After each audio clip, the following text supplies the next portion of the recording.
Ngayong araw mga tol ay bali punta kami ng San Pablo mga tol. Ang kasama ko mga tol ay si Motopotpot saka si Moto-D.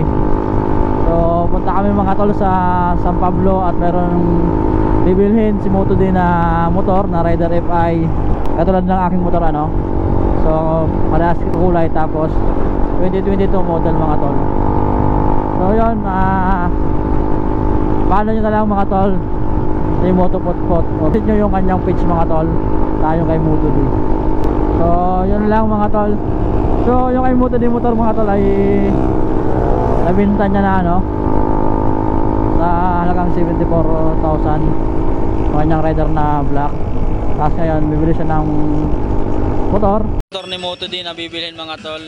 Ito yung may-ari si Tro. Paano pangalan mo sir? Angelo. Si Sir Angelo.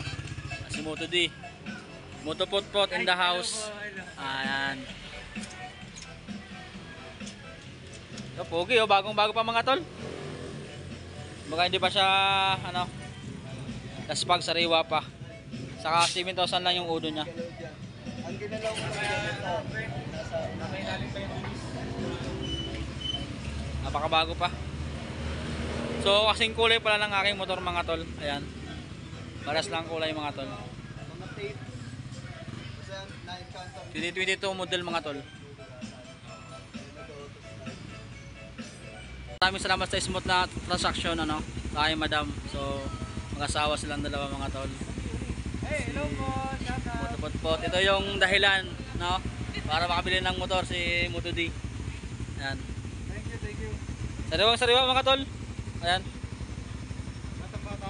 Napakabago mga tol oh. Bagong bago pa.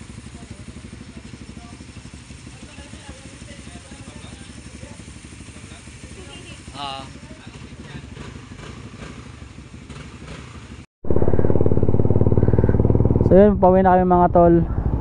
So ayan yung motor ni Moto-D, si Joban. Bila na namin yung item na motor ano.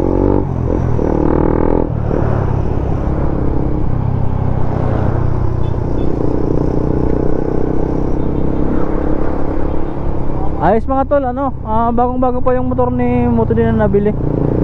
So sariwang sariwa pa. Ayan, kita nyo naman to, napakatikas pa no. Saka yung gulong nya hindi pa upod mga tol eh. So ngayon